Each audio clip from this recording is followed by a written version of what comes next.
తెల్లగా ఉన్న ఉసుక బాయంతా తెల్లటంటే మల్లెపూల ఉసుక. ఆ ఉసుకలు ఇట్లా వండుకున్నాను. ఈ చెయ్యి ఇట్లా దాపింది, ఈ చెయ్యి ఇట్లా పెట్టి ఈ ఎంటికలు నీళ్ళు నుంచి మనం కాకుండా అమ్మవారు తెల్ల చీరే ఆకుపచ్చ పువ్వు అంచు నిజంగా చూసినాం బిడ్డ, నిజంగా చూసినాం. నిజంగా అమ్మవారు అయితే ఆమె భయపడుతుంది. ఆమెకు దించకూరి మెట్లు నేను దిగుతాను కదా, రాళ్ళ మెట్లు ఉన్నాయి. అయితే దించకూరి ఆమె అంటే భయపడతావా బిడ్డ అని నేను భయపడను. ఆయన 3వ మెట్టు మీద లోపల దిగినాం, 3 మెట్లు దిగలేదు. అయితే పుస్తలు పడుతుంది కదా అమ్మ, నాయన ఆమెను ఎత్తుకుంటా అంటున్నాను చిన్నపిల్లలు. దిగొద్దు ముట్టుకోవద్దు అన్న అని తీసుకొచ్చి మళ్ళీ సైకిల్ మీద పోయి అందరికి చెప్పాడు. వెళ్ళాం వెళ్ళి చూసిరా పోయాక బావి నిండా నీళ్ళు అయింది. ఇక నాది అదే చిన్నప్పటి సంది కళ్ళలో తిరుగుడు. ఆ చీరే ముక్కుపోవు ఎంటికలు ఇప్పటికి కూడా ఆమె కళ్ళలోనే తిరుగుతుంది. నాకు 11 ఏళ్ల పిల్లకి అమ్మవారు వచ్చింది. 11 ఏళ్ల పిల్లకి అమ్మవారు వచ్చింది. గుళ్ళు పెట్టుకొని అక్కడ బోనాలు ఎక్కించాను. ఇక ఆమె ఇప్పటికి కూడా ఇంతవరకు 50 సంవత్సరాల నుంచి ఇప్పటికి కూడా ఆమె పిలుస్తుంది. ఆమెను నేను చూసినట్టు అలా దిగినట్టు ఆమె రూపం అంతా కనపడుతుంది. ఇప్పుడు అమ్మవారు బాయిలో ఉంది. బాయిల పైన మనకు ఒకటి విగ్రహం పెట్టింది, పడుకున్నట్టు పెడతారు కదా, అది ఒక ముంగడికి విగ్రహం లేకుండా అది విగ్రహం కూడా పెట్టింది. ఆమె నిజమైన తల్లి బాయిలో ఉంటుంది. ఆమె నీళ్లు చూస్తే లండలా వాసన వస్తుంది. మాదికల లండల దిగింది కదా ఎల్లమ్మ తల్లి, ఆ నీళ్లు మనం పట్టుకుంటే ఆ లండ వాసన వస్తుంది. అప్పుడు కోతురు బాయిలకు వెళ్ళి మన చెంబు రాగి చెంబు అది ఇస్తే ఉంచరిస్తలేదు. కానీ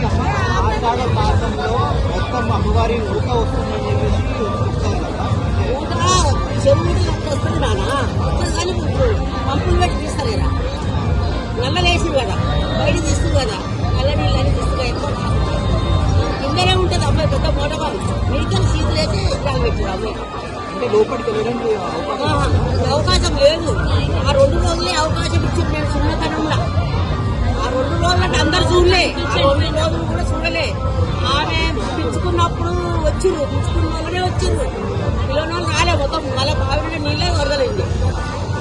ఇక్కడ అమ్మవారి విశిష్టత తప్పక అయితే ఈ అమ్మకు మొక్కిన వాళ్ళు ఎప్పటికైనా కొంచెం కష్టం వచ్చినా కష్టం పోయినా మళ్ళీ సుఖం వస్తుంది. ఆమెకున్న కష్టాలు 1 కోటి కష్టాలు మనకెక్కడ మనకు ఆ కష్టం కట్టుకోలేవు. మనం 3 కష్టాలు వస్తే అబ్బబ్బని దుఃఖపడుతుంది. ఆమె ఎంత దుఃఖపడ్డది. ఆమె కళ్యాణం చేసుకొని పట్టుకొని సుఖపడక నాగవెల్లి చేసుకోగా ఎవరైనా కొడుకుని పిల్లలు కానీ ఆమె ఎంత కష్టాలు పడ్డది ఆయన. ఇప్పుడు మన కష్టం ఒప్పుకోలేము, ఆమె జరుగుతుంది మళ్ళీ మన కష్టాలు కూడా.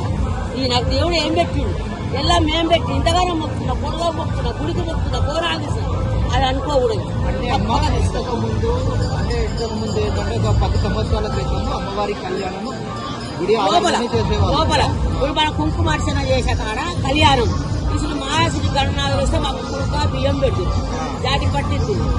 పబ్లిక్ ఎట్లుంటున్నానా ఇంతమంది గణనాథాలు ఇంటింటికి గణనాథం చేసింది ఎల్లమ్మ. అది నిండుకోవాలని నిండుకుంటలేరు. లోకానికి మల్లెపూలు పెట్టుకోవాలి, మంచి గంధం పెట్టుకోవాలి, మంచి చీర కట్టుకోవాలనే ఉంటది.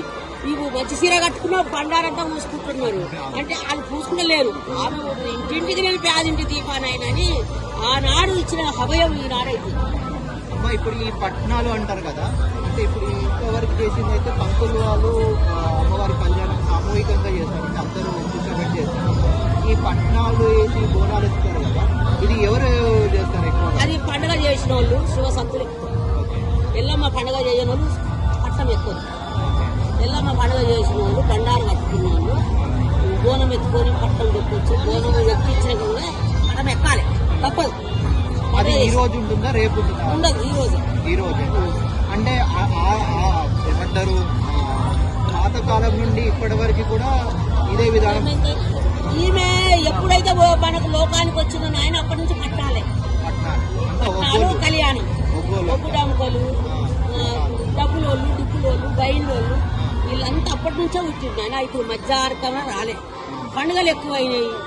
పండుగలు ఎక్కువ ఇద్దరు ముగ్గురు వాళ్ళు ఒక్కోళ్ళు ఉంటాయి కదా అందరు నేర్చారు నేర్చారు ఇక్కడ చిన్నపిల్లలు నేర్చుకుంటా ముసలి వాళ్ళు నేర్పించింది అందుకనే ఊరికి పండుగలు. కానీ ఇప్పుడు నామూషి అయిపోయింది. ఒంగోలు అంటే కాస్త నామూషిగా భావిస్తున్నారు జనాలు. అట్లా అవుతుంది, డబ్బు ఎక్కువ అవుతుంది. అప్పుడు మేము 1100 ఇస్తే ముడిచిపోయారు పండుగలకు, 500 ఇస్తే ముడిచిపోయారు. ఇప్పుడు 25,000 ఇస్తావా, 30,000 ఇస్తావా, 40,000 ఇస్తావా, 50,000 రాజు సత్తి పట్టుకుంటే 55,000 ఆడ పెట్టి పండుగ చేస్తా అంటున్నా ఆట అంటున్నా. అవుతుంది. కష్టం ఉన్నది. కష్టం వచ్చినా కూడా ఆమెను కలుసుకొని నిండుగా ఒక్కటే నిమిషం పువ్వు పెట్టి పత్రి పెట్టే కాడ ఒక ఊరికి పెట్టించి కష్టం వచ్చినా కుప్పం వచ్చినా చేయాలంట. నేను ఎల్లమ్మ రేణుక ఎల్లమ్మ ఎన్ని కష్టాలు పడ్డదో. నాకు 4 బిడ్డలు 3 కొడుకులు చిన్న బిడ్డ అన్ని కష్టాలు పడ్డా. నేను వనమాసం ఏలిన మంగళవారం నాడు పూడ అడుగుతుంటే నా కంటి నీళ్ళు పూడనే కడిగింది. అన్ని కష్టాలు పడా. ఏం పూజ చేస్తామని నా భర్త గుర్తు పట్టుకుంటుంది. చిన్న కొట్టు అక్కడ పట్ల కొడితే శివసాదులు 20 తీసుకుంటుంటాము భర్తను. అన్ని కష్టాలు వచ్చిన కష్టం నిన్ను నమ్ముకునే నా కష్టం పోవాలని నా కష్టాలు అన్ని పోయినాయి బిడ్డ. నాకు 21 మంది మనవరాలు 4 బిడ్డలు 3 కొడుకులు. ఇప్పటికీ ఆమె పాదాల కాడ వచ్చినా ఆమె నన్ను సంతోషపెట్టింది. ఇంతవరకు కాళ్ళ నొప్పులు, గుండెపోటు, ఆయన నాకు షుగర్ బీపీ 7 కూడా 2 సార్లు ఎక్కినా, కాశీ పోయినాక తిరిగి మళ్ళీ ఎల్లమ్మ పాదాల కాడికే వస్తా. ఎక్కడికి కూడా శబరిమల 18వ పూజ చేసిండ్రు మా భర్త. ఈనాటి పేపర్కి ఇచ్చిండ్రు. 21 శబరిమల ఎక్కిన, పెద్ద పాదం ఎక్కిన, చిన్న పాదం ఎక్కిన, కాలు బాగా లేకుండా ఎక్కించిండు. కానీ తప్పదు కదా ఆయన పిలుపు. ఆయన మనము ఆ దేవుడు భగవంతుడు ఈశ్వరుడు లేని సృష్టి ఏది లేదు. సృష్టికి సృష్టి ఈశ్వరుడు, శంకరుడు సృష్టి కంట. ఆయన తల్లిదండ్రులు లేరు, మనకందరికి తల్లిదండ్రులు. ఇప్పుడు ఈ రోజుకి అంటే కళ్యాణ ఘట్టం అయిపోయింది. తదుపరి పట్నాలు వేసి తొక్కుతారు శివజాతం.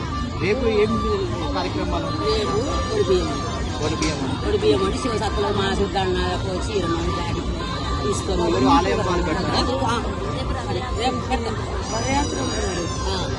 అన్ని రేపు కూడా జాతరనే తాగుతుంది అమ్మది. పదహారు పండుగ మన వారం చేస్తారు. మనం పండుగ చేసినప్పుడు చేయాలి. 16 పండుగ అమ్మకి కూడా చేయాలి. ఉంటారు కదా కొడుకున్నాడుగా 16 పండుగ లేని కొడుకు వచ్చింది. పోరాడా ఉంటే కదా మళ్ళీ చేసే కదా నాగవేలి చేసే కదా కొడుకు. పచ్చడి పందిలు చేసి గౌన్లోలను పిలిచి ఒక్కోలను పిలిచి నిజమే మా నైజం. సో ఈ అమ్మవారి ప్రత్యేక సాక్షి, అమ్మవారి నిజరూప స్వరూపాన్ని చూసినటువంటి ఈ అమ్మ సాక్షి. సో ఈ అమ్మవారి ఏ విధంగా చూసిందో, ఏ విధంగా అమ్మవారి ఆకరణ ఉందో అంతా కూడా అమ్మవారి తన అనుభవంతో క్లుప్తంగా మనకు వివరించడం జరిగింది.